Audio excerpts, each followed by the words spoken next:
All righty, well, good afternoon, everyone. Welcome to the Corning Museum of Glass. Got a great crowd here in-house, and we also want to send out a big welcome to all those who are tuning in online with us as well. This is a live stream that we do occasionally throughout the year. We're just getting ramped up for our fall schedule, and Tom Ryder is going to be our master glassworker and first gaffer here today. Let's give him a big round of applause of welcome, shall we? Awesome, thanks so much. Now we also have a couple assistants here. We've got George and Jason will be helping Tom out with this piece. And my name's Helen. I'm going to be narrating the process. So if you have any questions, any curiosities, I'd love to chat with you both in-house. Just raise your hand, get my attention. If you're online, we can also ask questions there as well. So we've got Amanda on narrate or on the computer here. So just type those questions into the bar there, and you'll be able to answer those live as we go along as well. But we're going to get started here just in the coloration process. We're going to be making a very special piece. One of the reasons that we do this particular live stream demonstration is it gives us an opportunity to, one, feature an artist. And Tom Ryder is, of course, an amazing local artist. He is also one of our employees here at the Corning Museum of Glass. So it's given us a chance to feature him a little bit in the work that he does on a personal nature. A lot of times during our demonstrations, our classic demonstrations, we're showing you amazing possibilities with this material, but it's a little bit shorter of a demonstration. So these longer and special demonstrations, especially these live streams, give us a chance to delve in a little bit deeper, show you some techniques that wouldn't necessarily fit into that original show schedule, and really be able to highlight some of the amazing qualities that glass has.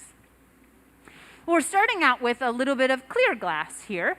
He is going to be introducing a bit of air pressure into that hollow stainless steel pipe to create a hollow bubble. But we're blowing glass a little atypically these days. Now, with wearing masks over the last year and a half, it's been very tricky to blow into blowpipes. So here at the museum, we shifted gears and are now using an air compressor system to assist us. So he has a blow hose that he'll attach to the far end of that hollow stainless steel blowpipe. We have an air compressor that's set only to about 1 or 2 pounds of pressure, pretty low pressure. And then there's a foot pedal down below.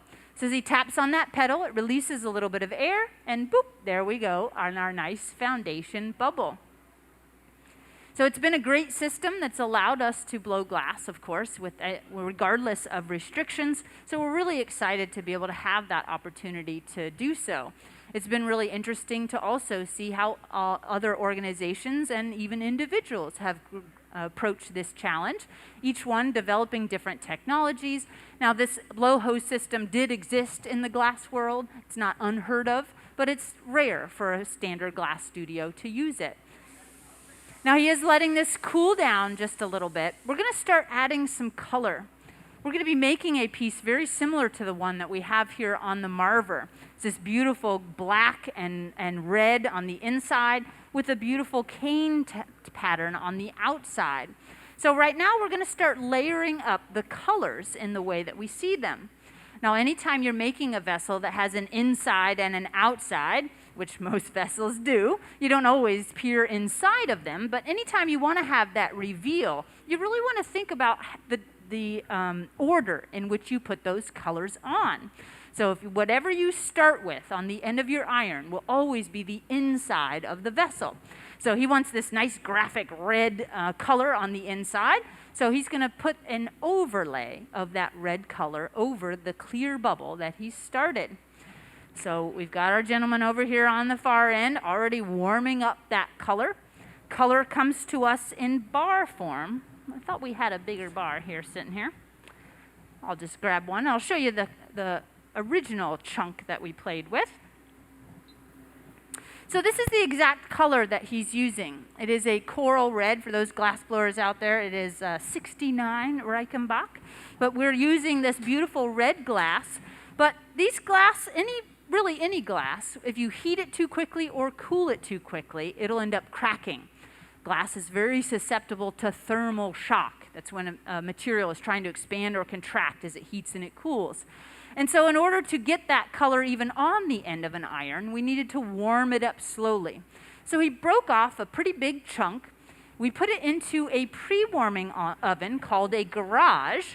And the garage can be used to pre-warm parts. It can be used to babysit parts. I consider it one of our glass babysitters.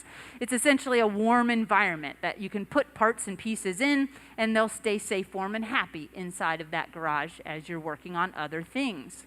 So warming that red glass up nice and slowly, George was able to put it onto the end of an iron, and now we drip it nice and hot right over the surface of our bubble.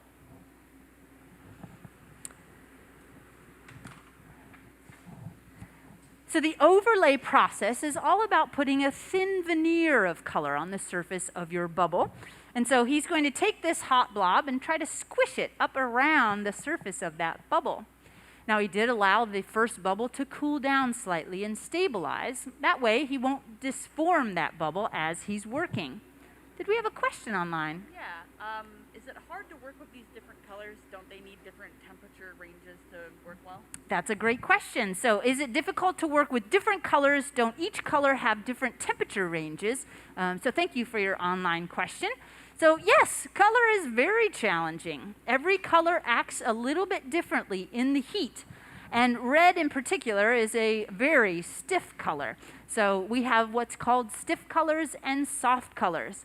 Now that just means that some of them heat up really quickly and maybe hold that heat a little longer, and other ones takes a little longer to get them hot, and they'll lose their heat a little faster as well. Some of it has to do with the metallic oxides that go into those raw materials. To make the colors, we just need our silica sand, soda ash, and limestone, the three main materials for our soda lime glass. And then we add colorants like cobalt. Cobalt would give us dark blue. Manganese would be for both purple glass and black glasses. He will be adding a bit of black glass to this, but most black glasses are actually just really dense purple glasses. Now we've got iron for green. Gold chloride gives us the beautiful pink colors. So different metals will melt at different temperatures as well. So that helps influence how those colors melt. But it also has to do with just the color. If it's a light color or a dark color, and we're looking at the way that heat absorbs or reflects off of that material. So if you're going to go to the beach, do you wear a dark shirt or you wear a light shirt? You wear a light shirt, right? You want that heat to radiate off of you and not absorb into you so you don't feel real hot. So the light colors tend to be the stiffer ones as they reflect all that heat energy, and the dark colors end up being the soft ones as they absorb all of that heat energy. So putting colors next to each other, side by side, top and bottom, that can always complicate the process of blowing glass since everything's heating up a little bit differently. So this is part of the key to success with this overlay process as well, is to make sure that inner core stays fairly solid so he can push and squish it all over the marver table and get that to be a nice thin layer on the surface of that bubble without collapsing that inner bubble. Now he did make it look pretty effortless, just rolling back and forth on that marver table. But there's a lot of finesse that's involved in the shaping of glass on that marver. It is a big metal table. Metal will rob heat away from the material as you roll over it. And as you're marvering, if the weight of the pipe and the glass itself is actually quite heavy as well. So if you just kind of let the weight of the pipe do some of that shaping, he'd end up with bald spots, thin spots, thick spots. So it's a fully supported activity, kind of dancing on the fingers, getting the angles that you want, predicting where you need that glass to move, and heating it accordingly to get it to move where you want it to move. I was told as my first professor that I should be able to marver on the wall just as easily as I marver on a flat surface. It's that controlled of a technique. So while he's getting this new fresh layer of red glass all squished around the surface of that bubble, George has already picked up the second color. This is going to be a double overlay. This is a great way of creating both, again, an internal and an external visual on our piece. So by overlaying another layer over top of this one, then we'll have that nice thin delineation between what we see on the inside and what we see on the outside. Now he is working with a dense opaque red, and the black is pretty dense as well. But if we wanted to start playing with color change, We could also start working with other transparents, other opaques, mixing and matching, layering them on top of each other. Now, they're not going to mix like predictable paints would. There are a chemistry involved. So instead, we can look at how they'll mix optically. So we've got lots of examples of that here. If we take a color on the outside, we can see that beautiful yellow. But on the inside, we've got a beautiful pink color. But when you look through that pink to the yellow below, it gives the illusion of a third color because of that translucency and that overlapping. So that is another potential highlight of glass. Glass is both transparent, opaque, translucent. Even opaque glasses blown really thin can get some luminosity and transparency to them because of that concentration difference. So we could be here all day long just doing color techniques and creating different patterns out of glass. But we're not going to be here all day long. This will take about an hour to make this beautiful piece. Yes, you got a question?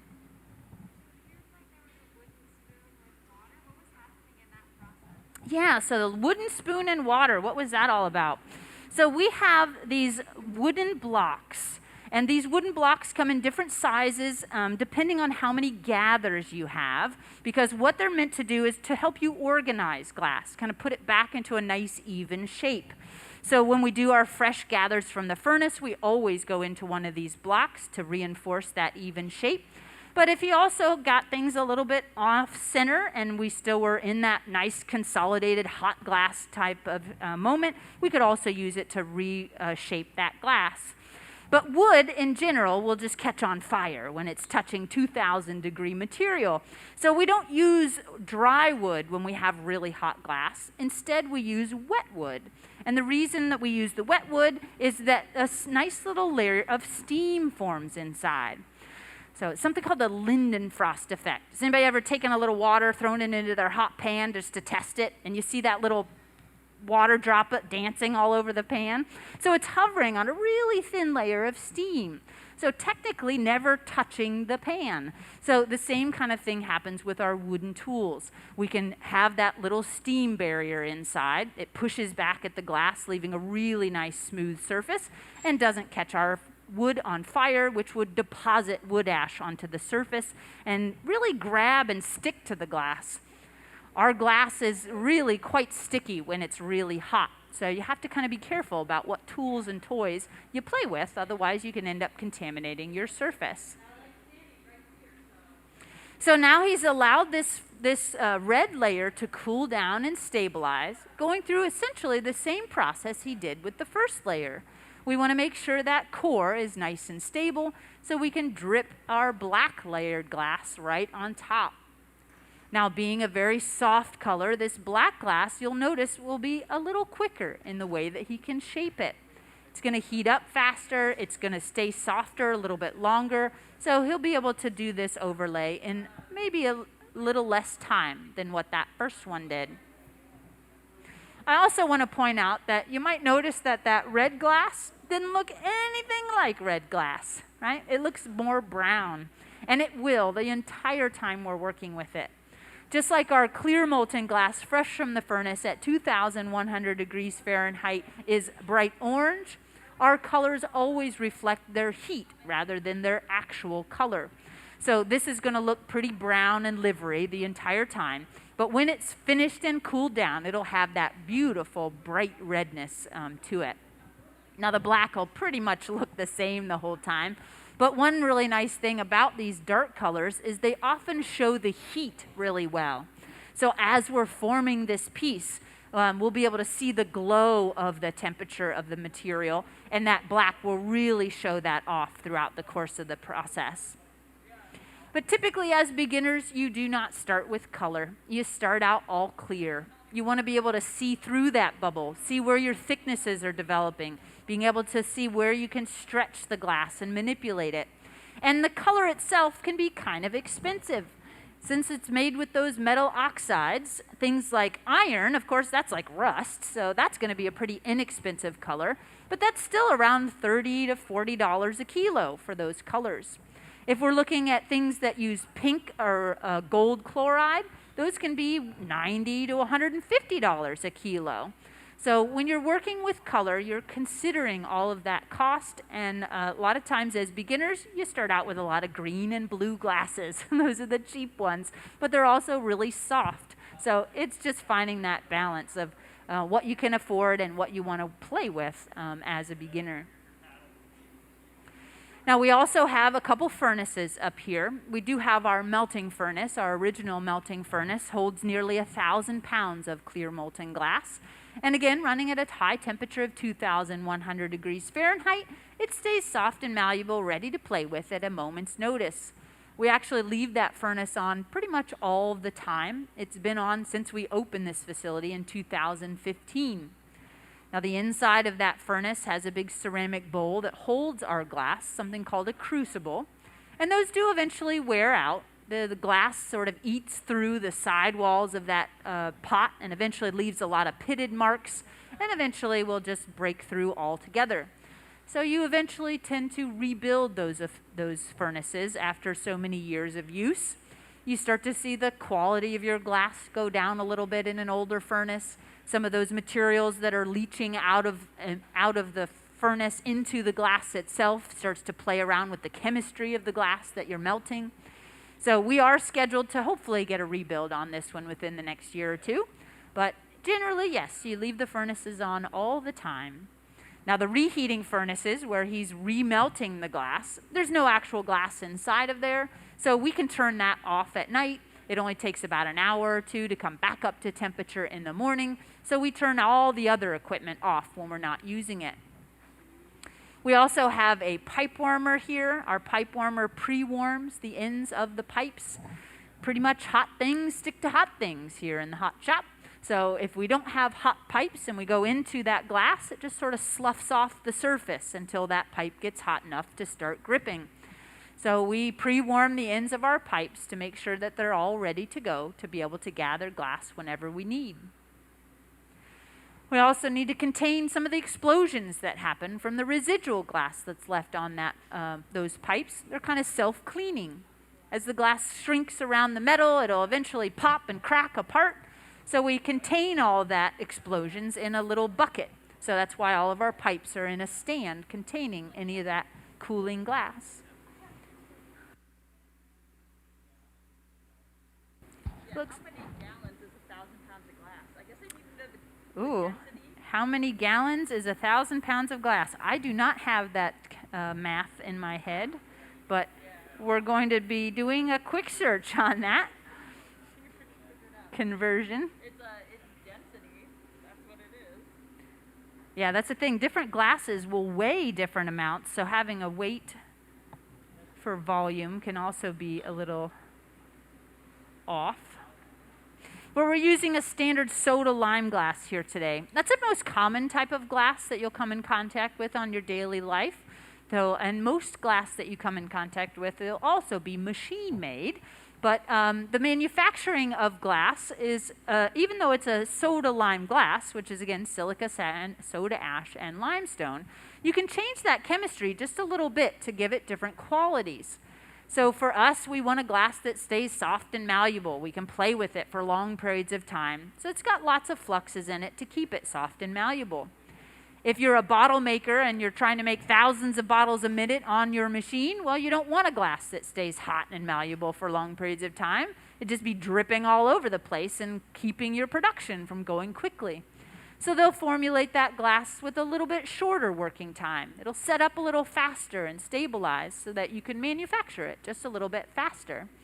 Now, it's not to say that we couldn't take bottles and put them into our furnace, melt them, and create a tank of glass and blow glass out of that. There's many studios around the world that do that, but that glass is going to have a different sense of timing when you're playing with it. You have to work a little faster on some things, and there are some things that are just really, really difficult to be done out of such a stiff glass. For example, making goblets and little tiny delicate wares that you need all that residual heat to have the moments to be able to shape those little bits and pieces. That would be a very frustrating glass to try to play with to make things like that. All right, so it looks like we've got our double layer of color. So now it's time to start building up the clear layers. a lot of our objects might look solid, but if you were to break them in half and look at them, you would see that the color is generally just a thin veneer somewhere in the beginning, the middle, or the outside of that glass. The majority of our objects are built up with the clear glass, which is a lot less expensive, only about $1 or $2 a pound, depending on the manufacturer. Now, the melting of that glass, of course, is one of the greatest expenses, but we'll start building up lots of clear glass, maybe 3 layers on this one, maybe 2. We'll see how. 2 more on that one, and then 1 on the outside. So now that we're starting to build up those layers of clear glass, you can see he's done a beautiful job getting a nice even gather, but he'll return to those wooden blocks, just making sure everything is evenly distributed. We are creating a foundation for our piece, and that started all the way back at the beginning where he started that first foundation bubble. And if you're not careful about getting even layers, even heating, well, that means that there's going to be hot spots and cold spots. And the bubble will travel to wherever the glass is hottest. So if you set up uneven layers and uneven foundations, chances are you're going to end up with an uneven piece or have to fight it the whole time that you're working. So he'll build this up layer by layer, doing a few layers or allowing it to cool in between those layers, and also giving it just a little bit more air every time we do a layer. Now, we talked quite a bit about the wooden blocks, but we also have this wooden product made of newspaper. It's about 5 to 7 sheets. It kind of depends on the gaffer. I personally like thinner papers. I consider them a little bit more responsive. I can fold them a little bit easier in my hand and really use my fingers to help shape.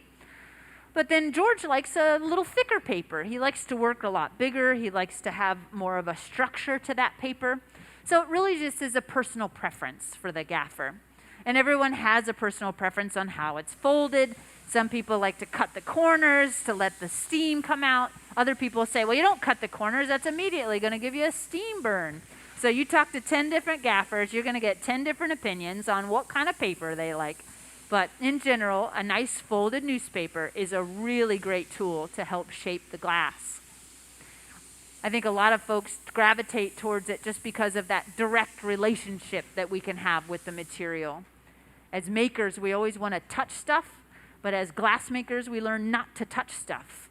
So you want to make sure you're using tools that you're comfortable with in your hands, because those are the extensions that you have for making the products. So right back into our furnace. Now, one thing that they did for the earlier gathers, you might have noticed he took a tool and just sort of scooped inside. Now, often when we're gathering glass or in a big tank of glass like this, there'll be hidden bubbles. Just the layering of glass, the dripping of stuff back in, every once in a while it'll lap over itself and trap a little air. Now, air will travel up in that glass and eventually get to the surface and pop. But we did scrape it to make sure that that first layer had no bubbles, just scraping along the surface of that glass before he gathered. And I feel like I just jinxed it by even bringing it up, because it turns out we got a little bubble in that next layer. So he's going to dig that little bubble out. So reaching in with some tweezers, grabbing it with the shears, and just snipping it right out. You got to work pretty quickly to do something like that. If you end up waiting too long and all that heat from the fresh gather has soaked into the cord, well, the whole thing's going to get all wiggly on you while you do that. And if you end up having to dig real deep, you could actually grab the color and start disturbing that color layer. So typically you're going to not do too many heroic moves when it comes to removing bubbles. Try to get the ones that are only right on the surface of the glass if possible. And it's only possible in the first couple seconds where that outside layer is so fluid. And you might have also noticed Tom just dunked his hand in water before he did that move as well. There's a lot of radiant heat coming off of this material. And so we sometimes dip our hands in water to do what we call a water glove. Just gives you a little extra seconds of protection before you start to feel the heat. He's also added a sleeve to his repertoire here, putting that Kevlar sleeve on his arm. That's going to help protect him from the radiant heat coming off of that material as well. Now Jason's going to start opening and closing doors, assisting on this, and he might actually grab a paddle on occasion just to shield Tom from that intense heat. So with all that heat talk, you might be wondering, well, why aren't we wearing gloves then if it's so hot and so dangerous? Well, my response to that is, have you ever tried to do anything with gloves on? Right? It's really tricky. It takes away all your dexterity. And Tom can't stop turning the whole time that you're working. So in general, we don't wear gloves on a regular basis for average size pieces because it takes away that dexterity, the ability to move freely on the pipe. And you can often have an assistant or someone shield you for the few moments here and there that you'll be really close to that intense heat.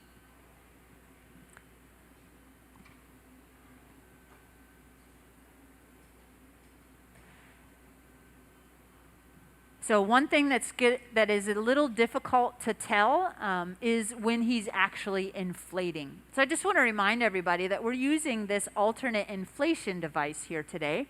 So he's tapping on a pedal down below the bench. That activates just a small puff of air into that piece. So as it starts to get bigger or you see it changing shape quite a bit, chances are he's adding air pressure into there. We'd been using this system and been so commonplace, I didn't really think about how it might have been perceived from the other angle until a very young gentleman asked earlier. He's like, well, how does that newspaper make it bigger? Well, it's not the newspaper making it bigger. We're actually inflating the glass as we're using the newspaper to help shape the glass as it's being inflated. So containing it and help direct where it will inflate. He can push and squish with that paper to keep things compact. He can point the tip of it up to give more thickness right at the end of the piece. Most of glass blowing is not the success of the moment, it is the conditions that you set up for the success that you want to have. So there's a lot of constant acclimation that's happening when we're working with glass, responding to temperature changes and color differences. Even from the morning till night, the reheating chamber might be a few degrees different. So that's going to change a lot of your pace of timing. So now that we've got a great foundation, now George gets the privilege of babysitting. He's going to just let this glass cool down and stabilize a little bit.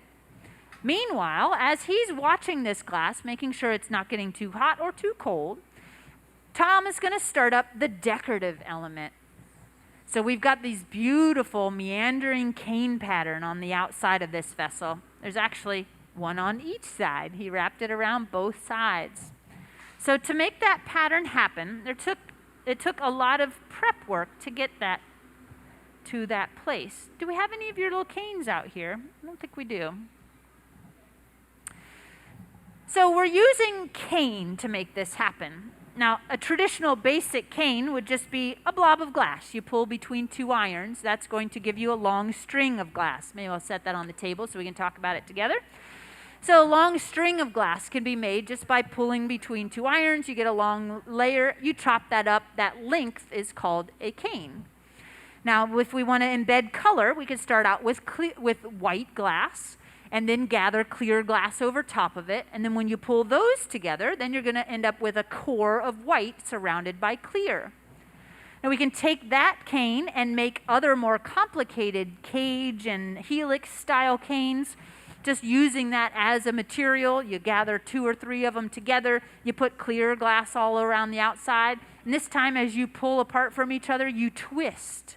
And that twist will give you either the helix on the inside if you started with it at the core, or it'll give you that cage effect around the outside if you end up rolling them onto the surface of a blob of glass. So he's done some prep work by pulling some of these white canes.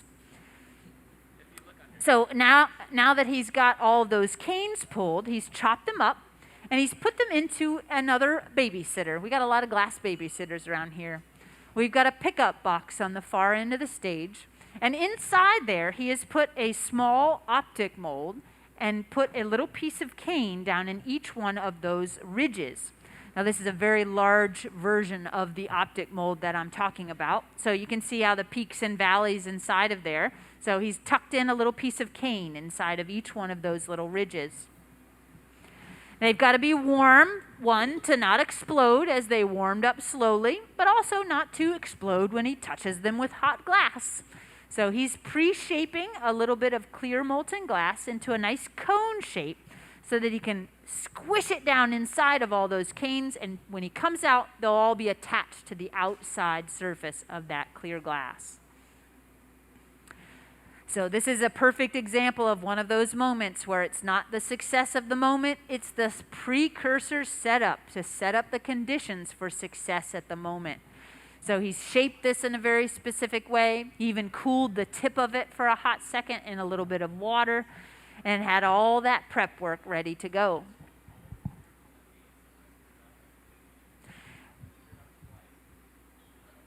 Now we are using a very specific kind of white as well. This Durocane is formulated, or Duro white is formulated to be extra stiff.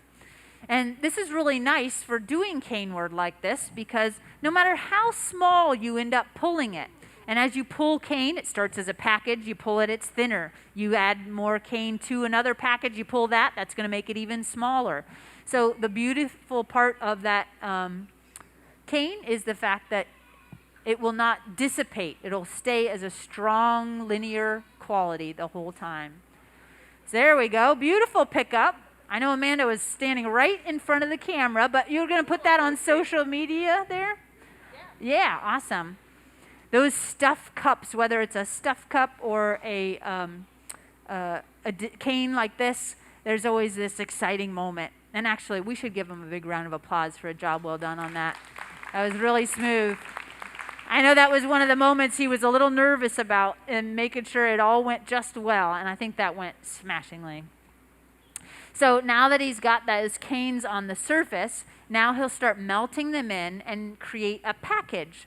We're going to take this hot glass package and stretch it around that bubble. That's how we get this beautiful linear quality on the surface.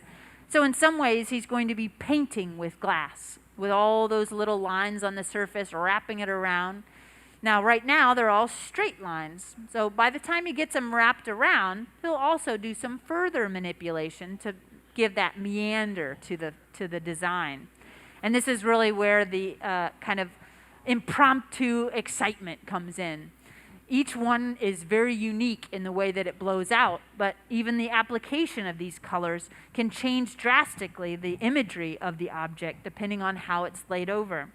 So as they fold and stretch and meander on top of each other, you'll get some really interesting patterns. But while he's warming this up, while he's getting this concise, I feel like we've covered quite a bit. Do we have any questions out there? Any curiosities that I can answer for anyone? We've got our online presence, had a couple good questions, and keep those coming if you have them. Nothing here in-house? Oh, you got one over here? Yeah, can you overheat the glass? To a certain extent, yes, if you can overheat it. One, you can only get it as hot as you can control it. So some glass workers, if you watch someone who's got a lot of years of experience, they seem to work with just nuclear hot glass. They can work quickly and efficiently and be able to keep it magically on center the whole time. You watch a beginner, that's a whole nother conversation. So they try to get it hot, but they don't quite know how to do the dexterity to keep things moving, so they'll end up dripping it and moving it around. But if you get it too hot, maybe even in your furnace, then you can start to change its chemistry. You start cooking out some of the chemistry that makes it the kind of glass that it is. So when we're using our glass, we try not to get that furnace too hot for too long because it'll end up burning away some of the flux. It'll start making a stiffer glass. And if you end up recycling a lot of glass, mixing in, you try playing with those chemistries, you're going to get a really persnickety glass. Now, when we start seeing striations form, they kind of look like snot bubbles inside. It's actually thicker glass and thinner glass all kind of moving at different paces. And that can cause cracks to form in your work as you're making it as well.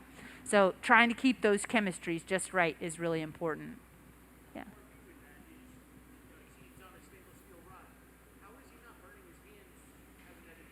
Yeah, how is he not burning his hands holding on to a hot rod with glass on it?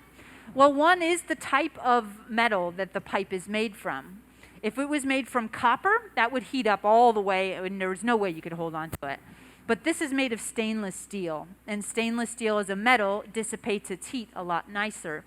So they're only holding where it's shiny. You can see, well, there's a shiny and kind of a dark end. Now, we call that dark end the hospital zone. If you grab hold of that, chances are you're going to take a quick trip to the hospital, yeah. But where we hold on to them, they're perfectly safe and perfectly cool. All right, here's the exciting wraparound to get that beautiful pattern. He grabs the tip to give it a good spiral. This is overlapping visually those wrapped colors or those striations. When he has, oh, look at that beautiful heat there. Got a really nice even pull. And then he'll stick it down and wrap it all the way around. And have George help him by snipping it free. Very nice. That deserves a big round of applause. Woo! So he made it look so effortless, just holding it up, and somehow magically it all turned into this perfect, even little snake, right? It's not perfect, even snake that comes by magic. It comes by talent. It really has to have, again, those perfect conditions to set up to get that nice, even pull. So now we've got this surface thing hanging out. Remember that core bubble was left really cold. So that means that the bit is really hot right now, and the core of that piece is fairly stable.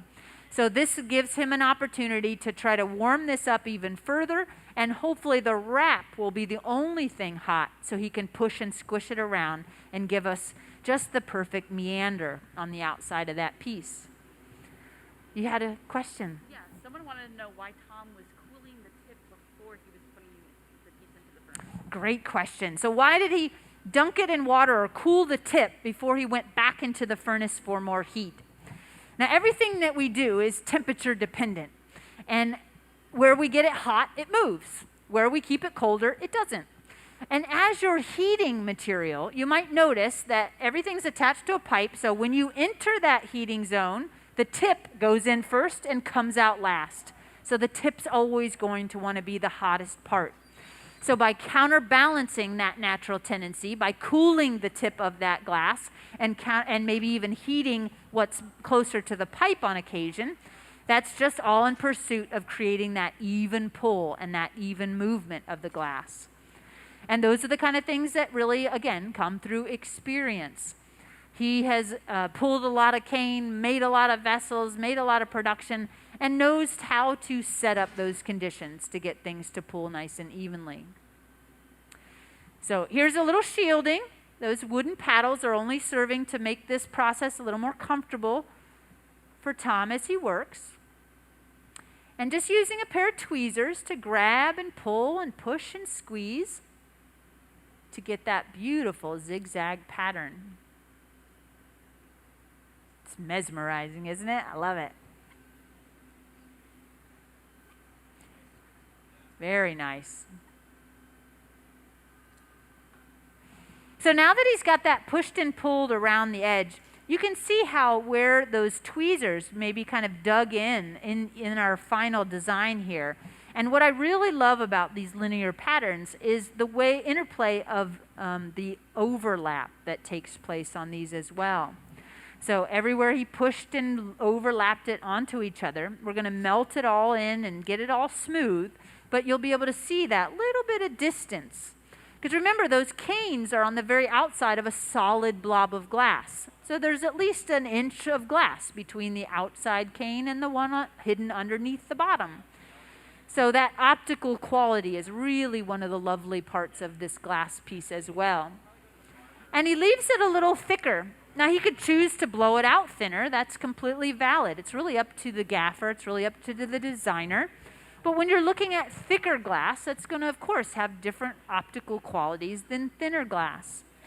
Our colors would start to wash out. We might see through that purple and start to reveal the red inside if he blows it out too thin. So it's making those decisions on design that really have to be done pretty early in the process.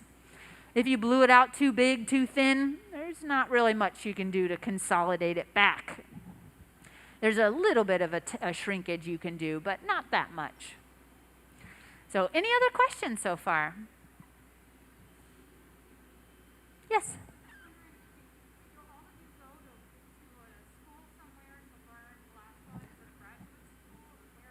Yeah, where do you go to learn glass blowing? Now, traditionally, it would have been a factory job. It would have been male-dominated, of course, but there's not that many factories left that are training folks. So most contemporary glassworkers are learning in two different kinds of styles. One would just be independently. Now, here at the Corning Museum of Glass, we have the studio of the Corning Museum of Glass, which is one of the best places to learn, of course. We are a world-renowned educational facility that offers classes, workshops. Anybody doing a make-your-own while you're with us here today? So it's great. It's a great opportunity to get your hands on the material and just kind of learn to play with it. But you can also take those more intensive classes, building up your skills. Jason's happens to be teaching a class here soon, and flame working. George will be teaching a class in January about large-scale glass blowing. So it's a great opportunity to just learn that way. But a lot of contemporary glassworkers are also learning in universities. So universities offering Bachelor of Fine Arts degrees or material studies, kind of depends on the program. And that's really where Tom learned how to blow glass. He attended Alfred University, one of our local universities here, not too far away. That's also one of the top universities in the country for glassmaking. But each program will also cater to slightly different styles. So it's not necessarily one being better than the other, it's what you're personally interested in. So some programs will focus more on glass blowing. Others will focus a little bit more on casting or fused glass and cold working. So it's just finding the kind of university and the teacher and the people involved in that university to really get you excited to do the kind of glass that you want to work with. But most of us, started out in university earning a bachelor's. There's also a Master of Fine Arts. I happen to go to a university gaining both of those. And then you can also, there's 2 universities in the world that offer PhDs in glass. So a little more rare and not as necessary depending on what you're going to go into as a field. Great question, though. Any other questions? Yes? What fires these furnaces? These are all forced air gas systems. We have our innovation stage upstairs, which you might have seen a demonstration up there today. They are using all electric equipment up there. So you can use both, kind of just depends on your personal preference and your energy usage in the region. I would say gas-fired is certainly more common in the glass community. The fact that we have an all-electric reheating chamber is very unique to Corning, the Corning Museum specifically. We developed that technology to allow us to blow glass in locales that wouldn't allow open flame. So developing for working out at sea. We were out at sea for about 10 years demonstrating on cruise ships. We did a barge project a few years ago celebrating glassmaking coming to this region via barge. So we recreated that whole journey and demonstrated along that pathway. And so that required us using all electric versions of that equipment. So it looks like we've gotten that all squished in. So now that it's nice and solid along the surface, we'll be able to gather over top of that once again. Are you gathering again, or are you just getting it? Yeah. So there's actually quite a bit of texture left on the surface now that I see.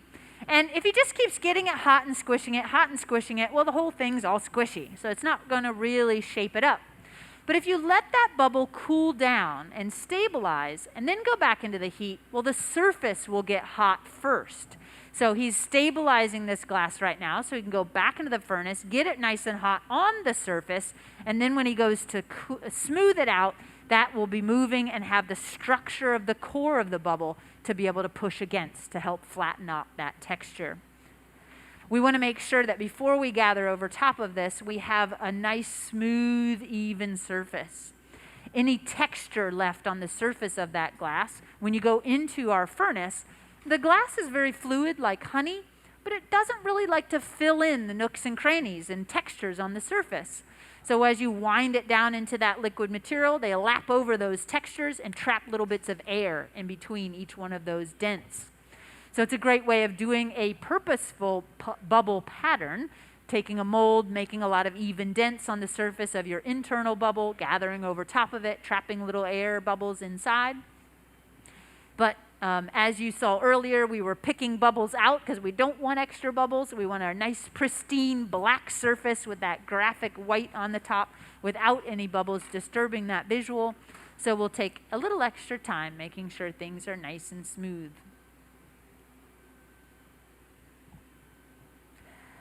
It's some of the longest parts in glass, just waiting for it to cool. Yeah, it's like watching paint dry, you know. It's not the most interesting part, but it's also a necessary step for the success of that future piece. Yes, question?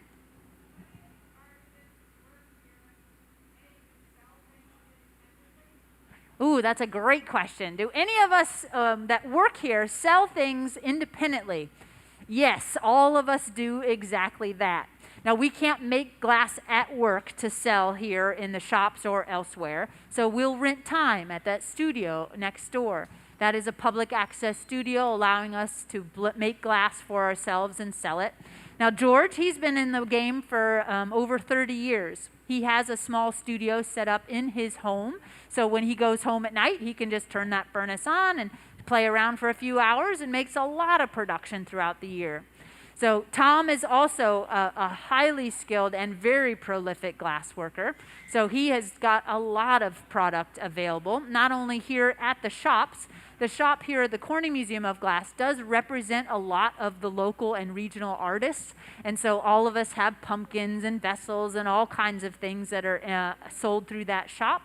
But he also has a very successful online business, Etsy shop, and does a lot of traveling to different venues to sell his glass during art fairs and things like that. So absolutely, look up Tom Ryder. And I'm blanking on the name of your Etsy site. What was that? Blue Cow Glass? Blue Cow Glass. So you can look that up, or we can talk. Blue Pow Glass. I knew it had something to do with blue, but I couldn't remember the second half of it. So he's got a couple different ways you can purchase glass from Tom Ryder, for sure. But yes, our shops here does a wonderful job representing a lot of artists. And especially the last year, it's been a very challenging year for a lot of people, and they've done a real big push to really support the local glass workers that are here in this region. So they're carrying more product than they ever have from local artists here in the shop. So when you go into the shop, you can look, there's a lot of cases that have blue on them. Those represent some of the local artists. We also have a lot of signage that'll lead you to the right place. And we have a pretty robust online presence as well. So those of you that are home that may be too far away to be able to come and visit the museum in person, we also have a lot of online sales and made record sales over the last year. So we're really excited to see that part of our business start to grow and support the museum as a whole, because we're very fortunate to, of course, still be here and still be up and running and doing what we love and sharing what we love with the community. So if you'd like to collect any of the items made, of course, by Tom. I don't know if this one will end up in the shop or not. It might not. Some of our special demos end up being in the shop as well. So we do these live streams a lot throughout the year, and we're just ramping back up. We just kind of closed down our busy season, the summer season. There's generally not a lot of time available because of all of the events and the visitation that we get throughout the summer. So we don't always have a lot of these special events like we have throughout the slightly quieter months. So we're going to start up not only these live streams, Tom being the first of the fall live streams, featuring special visiting artists, in-house artists, featuring some of our employees here at the museum as well. We also have our You Design It program that will be starting up here in a few weeks. You Design It is a wonderful program we've done here for decades. And essentially, it is you design it, you draw us a picture of something you love and think would be amazing in glass, and then we choose one of those drawings to make it in front of the crowd that's here. But with the last year, with all of these online and virtual opportunities, we decided to put that, open it up, not just to folks that came to visit in-house, but pretty much anywhere you could submit a drawing. So keep an eye on our social media, and of course our website is really the best go-to place to find the links, to find the listings of all the live streams that we're having. And if you want to participate in that You Design It program, you can submit a drawing. Each session will have a particular theme. Our first one will be fall themed, pumpkin spice and everything nice. So as you're out adventuring and seeing all the lovely fall adventures with your families and friends, you can start thinking of the fun things that you think might look great in glass and submit one of those drawings. And then we choose that drawing and we'll make that over another live stream that you can tune into either live or over the internet. And the winner of that competition also gets to keep that piece if we make it. And so you can have it shipped to you if you are from far away or if you're here locally. They'll just notify you a day or two before the event and let you know that your drawing was chosen, and then you can watch or come and visit and watch that piece being made.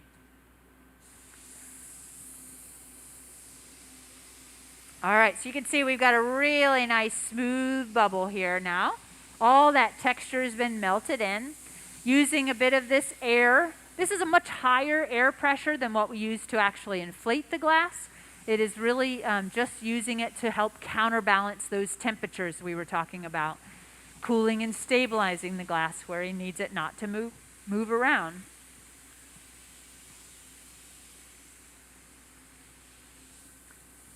I love when you start getting all these patterns. They get so dizzying. I feel like you're just trying to hypnotize us, Tom. Get excited about glass. So in addition to our amazing live streams, we also have a couple of special events and demonstrations here associated with our exhibitions that are opening up. We've had 2 exhibitions open up over the last year. One is in Sparkling Company. It's amazing, and you can check a lot of stuff out online as well. If you are from far and wide, we've done a lot of social media posts about it and things on our website, but it is a really great show. And because it was scheduled to be put up during our shutdown, we had a lot of extra time to add extra things to that exhibition as well. So there's this really lovely virtual component to it where you can essentially feel like you're in one of the old drawing rooms. It's all about fancy English culture and the price of that, of the cost of that high society. Really tying in the sugar trade, the slave trade, and it's the development of mirrors. So mirrors were becoming very popular, so fashion really started to explode. So there's some really interesting pieces in that show, and definitely worth checking out either in person or online in some of that content. We also have in Fire and Vine, and Fire and Vine is celebrating winemaking in the local region and also all of the accoutrements that go with that process, both storage and producing, and of course the drinking of wine. So we've collected a few really beautiful examples out of our collection and put them all into that show of various wine drinking and storage vessels throughout history. So it's a really lovely addition to your visit here at the museum. So going in for the big guy right there, that final gather. This is one of my favorite moments when we have beautiful texture and designs on the underside and that thick optics of the fresh hot glass on the surface. That's a beautiful picture time for social media there. Amanda's getting it right on it. But a beautiful last gather on that piece. This is our pipe cooler. We had a lot of questions and concerns about holding the pipe in the proper place so you don't get burned. Well, if you want to hold it even closer, you can just cool that pipe with that pipe cooler. Really, the closer you can hold to that pipe, or to the glass rather, the weight of the material, the lighter it will feel. Because he might only have about 10, 15 pounds of glass on the end of that iron, but if you put it onto a 4-foot pole and hold it far away from you, it's going to feel a heck of a lot heavier than that 10 to 15 pounds. So we're often trying to work as ergonomic as possible because, of course, glass blowing is the complete opposite of ergonomic working. We're always carrying heavy weights on one side, leaning over one direction, reaching out really far. Chiropractors and massage therapists love glass blowers for sure. So we try to do things to make it a little bit more better on the body.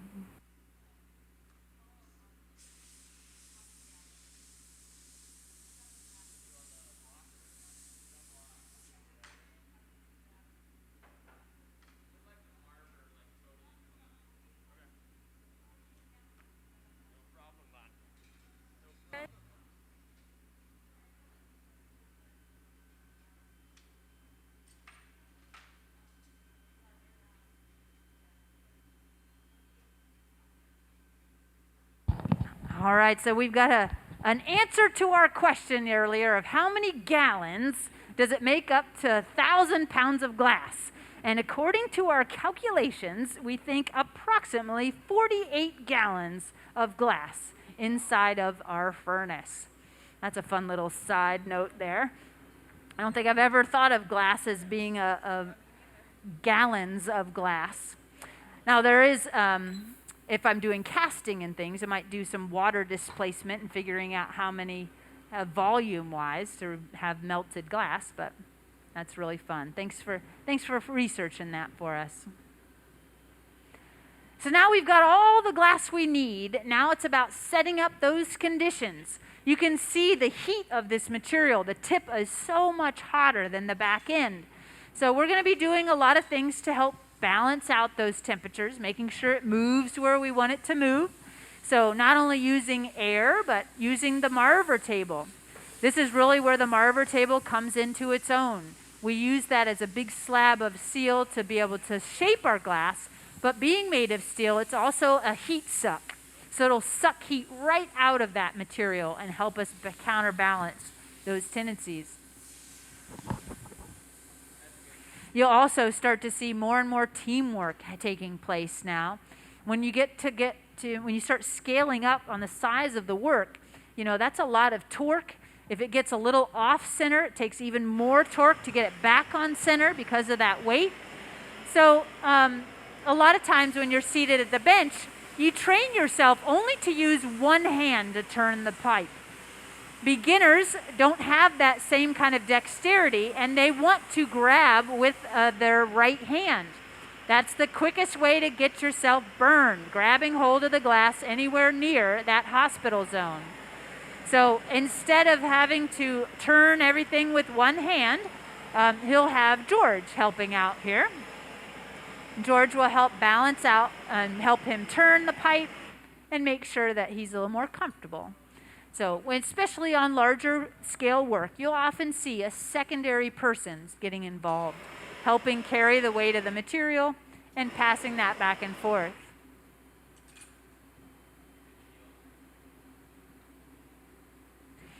So next comes the jack line. Even though we're not very far in the shaping process, we need to at least start establishing our jack line. These constrictions at the top of vessels, in between solid glass for sculpture, we need to narrow down an area and tell it where we want the glass to break eventually. So this is easiest accomplished early in the process. While the glass is really hot and moving, he can squeeze in that line with a pair of jacks. It's not that creative in the way that we title the jack line just because we're using a jack tool, but it is a perfect tool to incise that nice tight constriction line. Ooh, that's some good video work right there. Gives some interesting angles. They're also holding it down at the same time, so gravity is affecting that piece the whole time. If they're level and they spin fast, centrifugal force will start widening that piece. If they hold it up, it'll start to compress.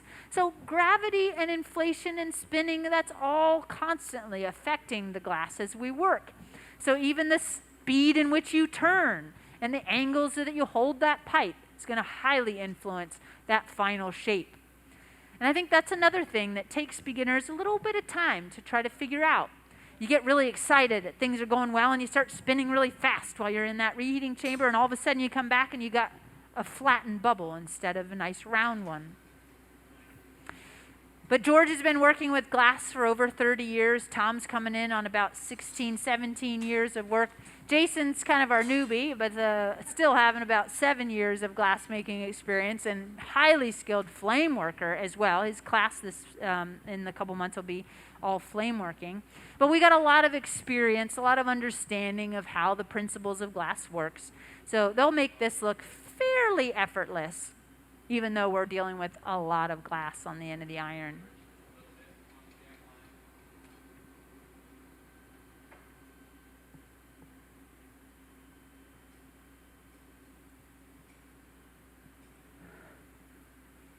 Now, one of the other really nice aspects of this design that he's putting together is that he's leaving a little extra thick glass at the very bottom.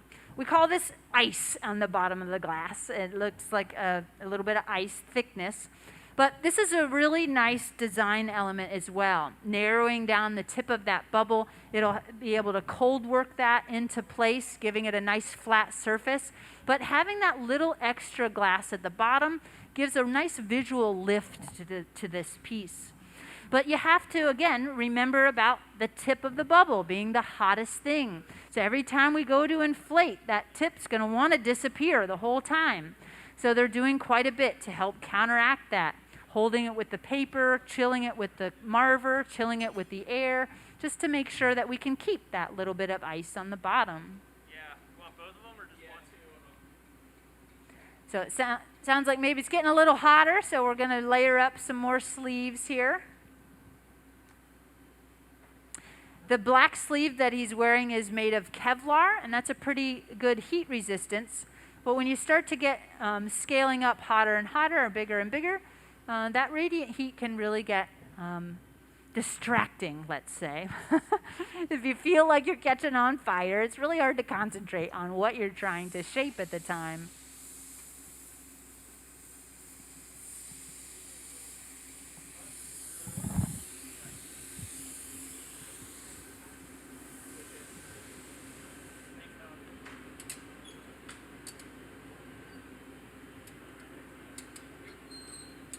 So as the pieces start getting larger, we also want to give ourselves plenty of room to get in and out of this reheating chamber as well. Sure. Ooh, we're going to go for the flattening now, I think. So we've got some cork paddles.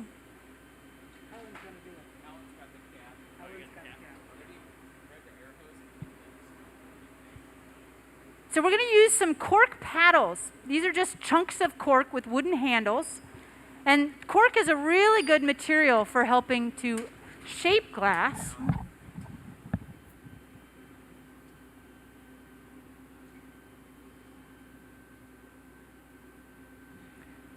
He keeps them moving so they don't leave any kind of scar mark or burned material onto the glass itself.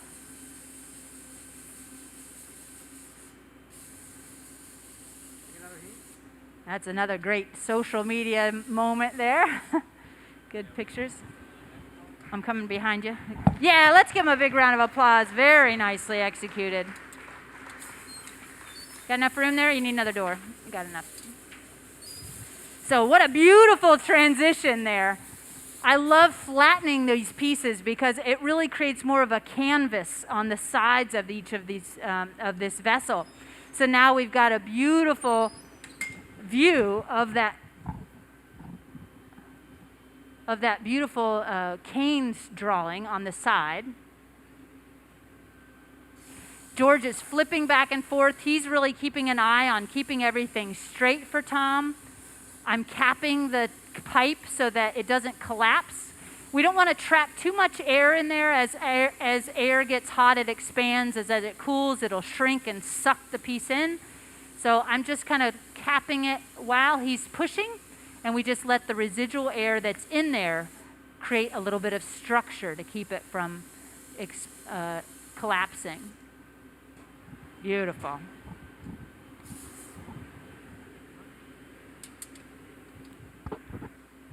Very nice.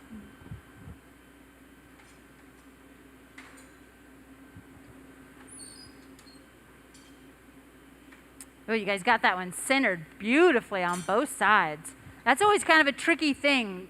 One, wrapping those designs all the way around the outside, or even getting all the marvering, all the movement, all the blowing it out, and keeping those graphics centered on a piece. Really shows off the skill of this team and their understanding of this material. So now that they're done with the bottom half, we've got a little bit of shaping to do on the top of this piece. So he's going to balance out these temperatures while George starts up the punty. Now most pieces are traded from one to another, one iron to another iron, about halfway through the process.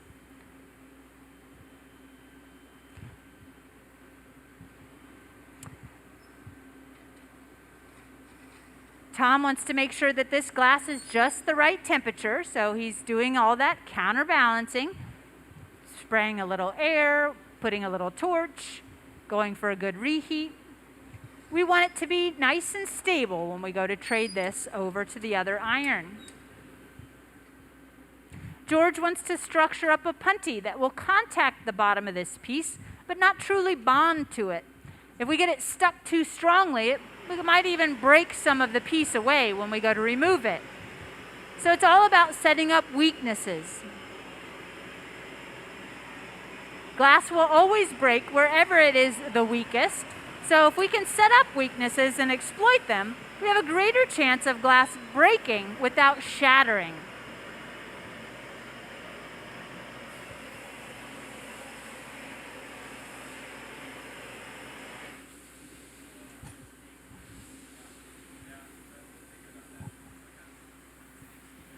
That's weird. In the cameras, it looks really squat. I'm getting some optical illusions here.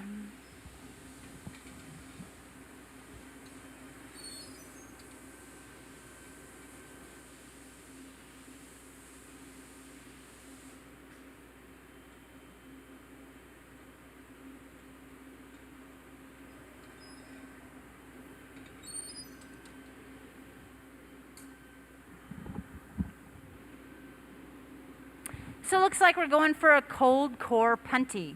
This just means that we're going to build up a much larger punty, but if we gather it all at once, then it's all the same temperature. It might be a little too wiggly. But he did a first layer and then cooled it down quite substantially. That way the second layer will have a little more structure to it. So he'll shape this up once again, but that colder core will help balance out temperature a little easier. You can be hired or fired by your ability to make a good punty. It is a pretty critical step in the process. If you don't have the right balance of timing, temperature, and teamwork, it could fail catastrophically. And you can see how long this has been in setting up all that color, pulling those canes. There's a lot invested in this material and this piece. So you want to make sure that you're making a nice punty that'll hold that piece securely.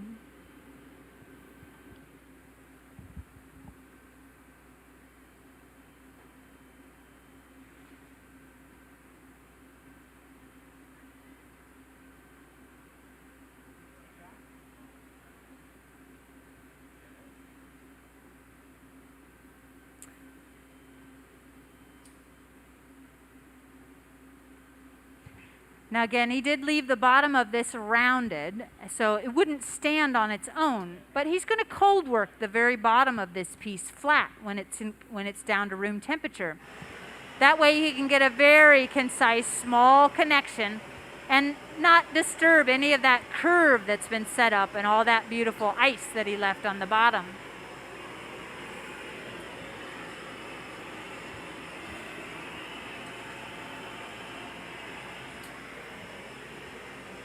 We need to make sure that everything is just right. So George is kind of feeling the wiggle and resistance. When he feels it starting to stiffen up and he knows that they'll be able to support the weight of that material without it flopping around, that's the moment that he'll let Tom know to go ahead and break it free.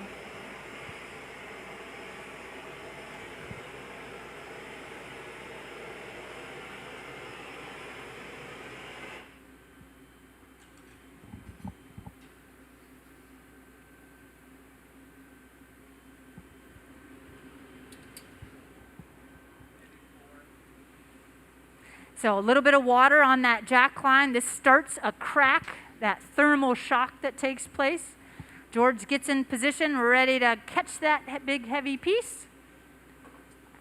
And a light tap's all it took. Beautiful job. Very nice.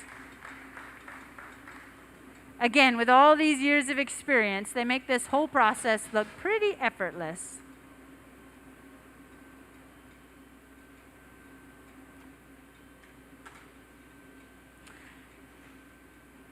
So now it's all about warming up the top half. Are you going to do that pull? Yeah. The same pull? So, yeah. All right.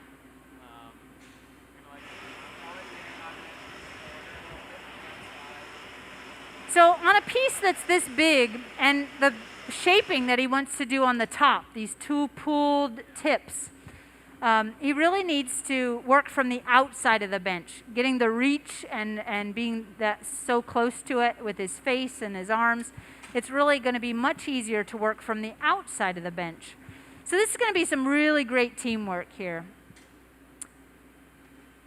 George is going to keep hold of the piece. He knows exactly where to heat it, how much heat he needs to be able to let Tom do what he needs to do.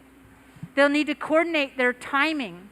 Typically, a glass worker is turning the pipe so that their right hand can adjust the tools accordingly as they work.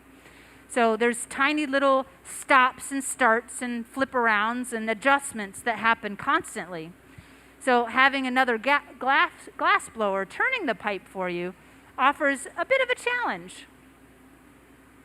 So they'll have a lot of communication happening while they're working. They might say turn or switch or go in the other direction, stop. They'll readjusting accordingly between two brains and two hands rather than just one.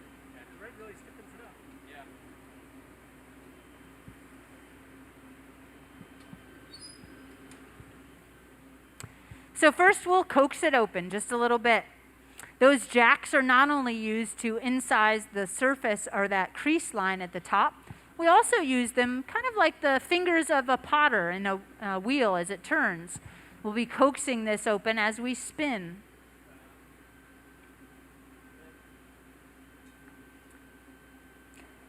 Now that he's got the width that he wants, he'll start coaxing those little peaks out of both sides. Now gravity is again working on it at all times, so it's quick little grabs, quick little movements. And from the first grab to the last grab, that glass is a different consistency. It's hardening up and stiffening up as you work. So if you just grabbed the first one and yanked and then tried to go back for the second one, the first one would pull really easily, the second one would pull really slowly, so they wouldn't match. So it's, again, recognizing those conditions and coaxing it into place. Do you want those doors closed while you're in there, George? Or are you all right? Okay.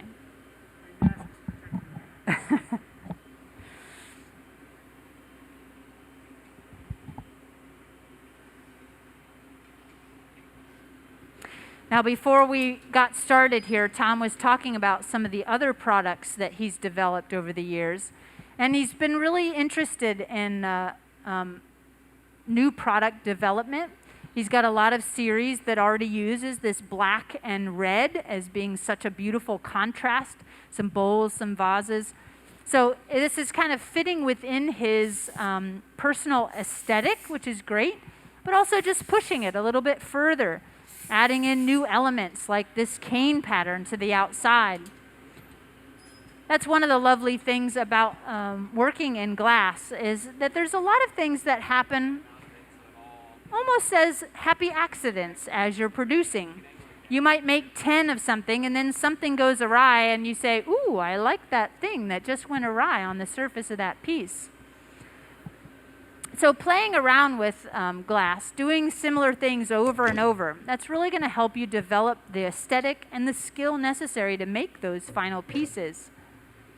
So a lot of people will think, oh, well, a commission, that'd be easy. You just make this one-off thing for me.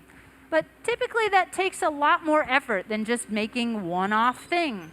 You might have to develop new technologies, new methodologies in how you approach glassmaking to be able to make something.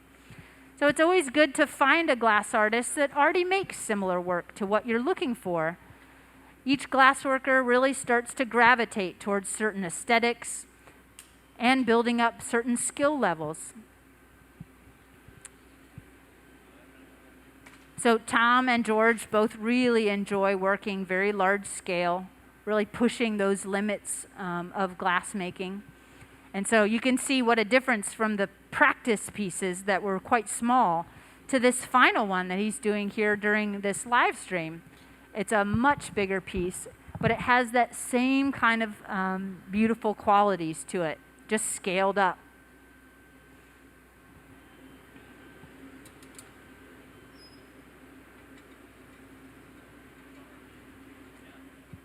He was also talking about some of the earlier ones and how he likes the gestural quality of them all. So even the little bit of a twist that happened in one of the precursors, it still makes for a very dynamic piece. So now that these tips are pulled out really tall, George has to be really careful to not get those little tips too hot. They're very thin and delicate, so they'll heat up very quickly and also cool down very quickly. And a lot of times when we're reheating in that furnace, it's kind of hard to see what's farther away from you. But with those 30 plus years of experience, he knows an approximate amount of timing based on all the glass he's melted and broken throughout the years.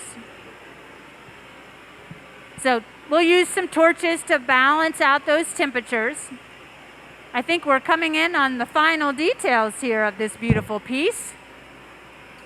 Jason's putting on some protective gear, including our baked potato suit here. This is a very heat-resistant suit.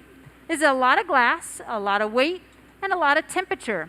We need to load this into an annealing oven to let it cool slowly. I'm actually going to move that fiber frax over a little bit. Is that what you're doing, Jordan? Got it? Pull that clear bottle? Okay. Yeah.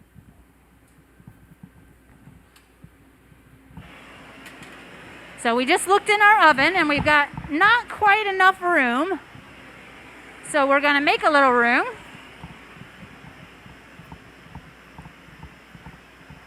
We've got a clear demonstration piece that we can recycle. So we're just going to put that into a little bit of water. That'll break up into small pieces, and then we can recycle that glass, putting it back into our furnace, giving us plenty of glass to play with in the future. So now we've got enough room in the oven. We've also put just a piece of fiber frax in that oven. That'll help cushion the piece a little bit instead of setting the side of it onto the hard brick bottom of the furnace, which could leave dents in the surface of this beautiful piece. Instead, we put it on a little bit of fiber frax. But we need to make sure it's just the right temperature before we do so. Especially with black being so soft, we don't want to leave any impressions in the surface. So they're going to go for a couple flash heats, balancing out those temperatures. And then we can put it into our annealing oven for slow cooling. Now you'll want to keep an eye on our social media here and on our YouTube channel. This is a live stream that we've put over the internet, but within a week or so, we'll be able to put that entire video up onto our YouTube channel. And we often take pictures of the final piece and post them with that YouTube channel as well.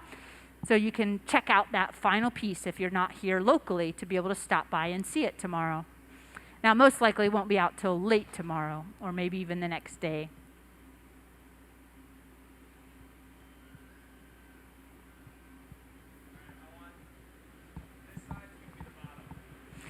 They're even deciding which side to be down and which side to be up. That way, if in case any little dents form, we don't have the nicest side having any texture.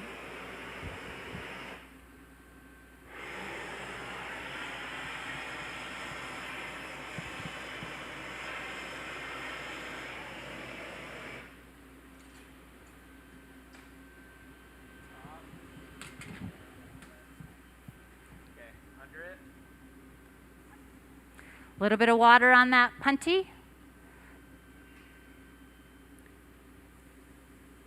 This just helps with that separation.